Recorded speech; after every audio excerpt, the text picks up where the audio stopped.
Right the summary of the poem to India my native land.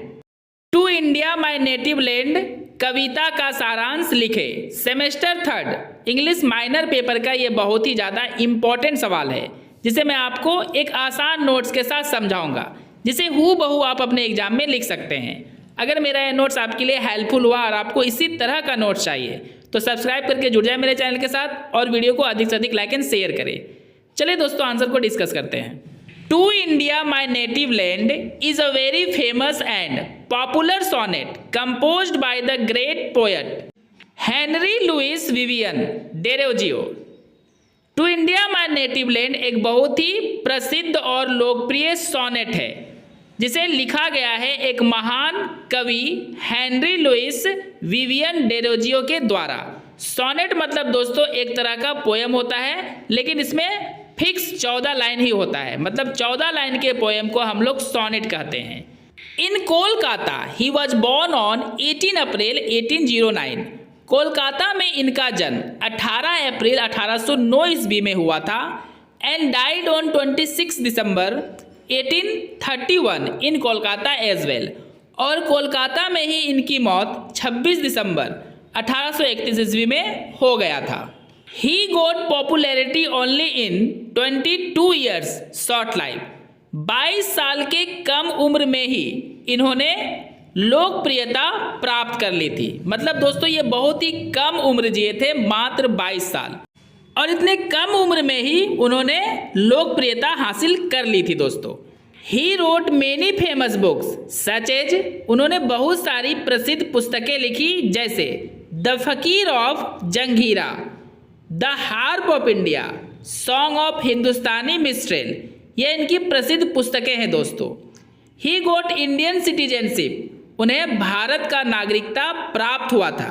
ये अंग्रेज थे दोस्तों, लेकिन इन्हें भारत की नागरिकता प्राप्त हो गई थी।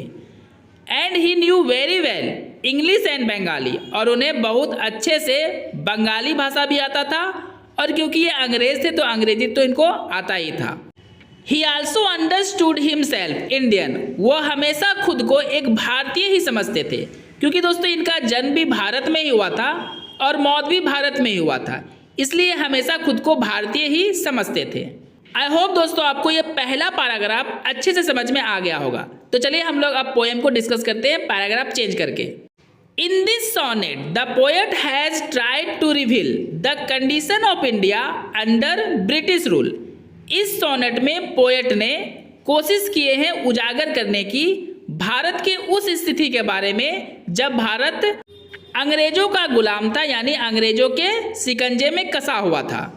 The poet says that, poet कहते हैं कि द इंग्लिश एक्सप्लॉइट इंडियंस, अंग्रेज जो थे वे भारतीयों का शोषण करते हैं, एंड इट्स वैल्यूबल रिसोर्सेज, और भारत के जितने भी महत्वपूर्ण संसाधन हैं उसका भी शोषण करते हैं। शोषण का मतलब दोस्तों यहाँ के जितने भी वैल्यूबल प्राकृतिक संसाधन थे उन सभी संसाधन को अंग्रेज अपने देश इंग्लैंड लेके चले गए। इस तरह से अंग्रेजों ने भारत के प्राकृतिक संसाधनों का भी शोषण किया।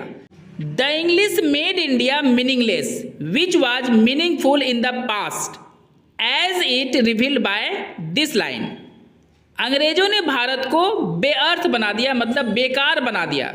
जो भारत अंग्रेजों के आने से पहले काफ़ी मीनिंगफुल था, मतलब काफ़ी धनी था, हर एक तरह के संसाधनों से भरा हुआ था, उसे अंग्रेजों ने लूट के इसे मीनिंगलेस बना दिया, जो पोएट के इस लाइन से उजागर होता है। वो लाइन क्या है दोस्तों?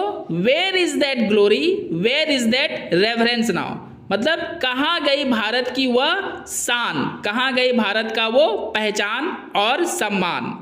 इस लाइन के द्वारा पोएट दिखाना चाहते हैं कि पहले भारत का जो मान सम्मान था और पहचान था काफ़ी अच्छा था, लेकिन अंग्रेजों ने इसे लूट लिया और इसे मीनिंगलेस बना दिया। He by this line tries to show about the past glory of India. इस लाइन के द्वारा पोएट भारत के पुराने ग्लोरी यानी गौरव को दिखाने की कोशिश करते हैं।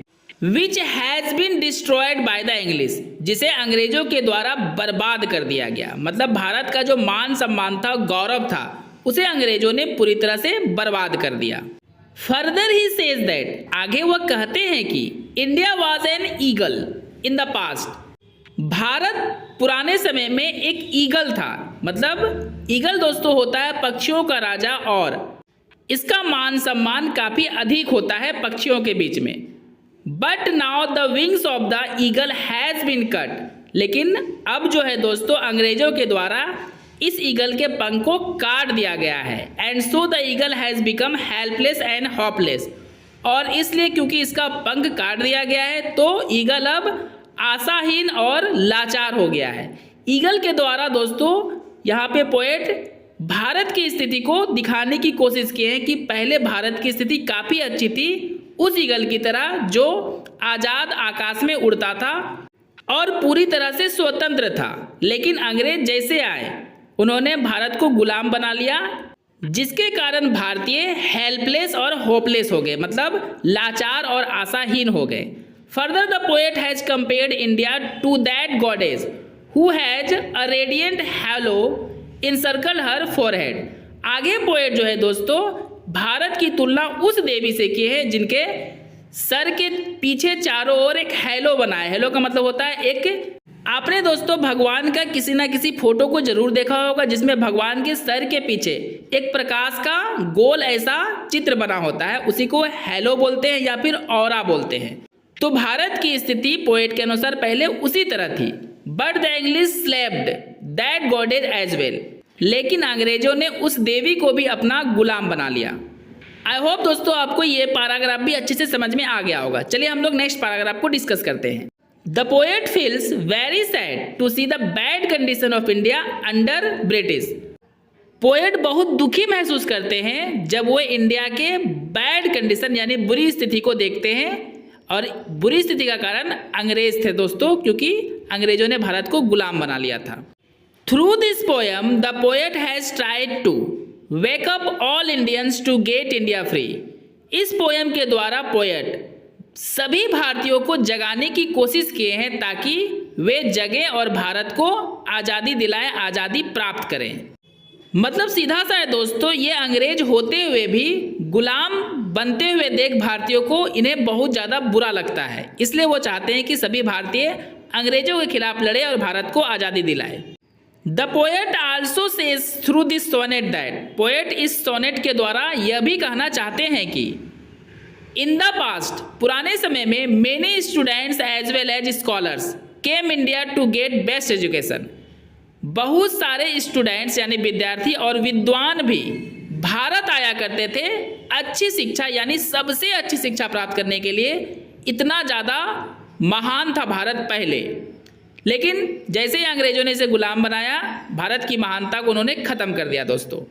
The culture of India was rich and people enjoyed their civilisation. भारत की संस्कृति समृद्ध थी, मतलब बहुत अच्छी थी, और लोग अपनी संस्कृति को काफ़ी इंजॉय किया करते थे। The poet wants to see India as its past glory and dignity. Poet India को उसी गौरव और सम्मान जो पहले के समय में भारत का हुआ करता था, वैसे ही भारत को वो देखना चाहते हैं। And he also wants to offer his tribute to India, और पोएट अपनी श्रद्धांजलि भी भारत को देना चाहते हैं।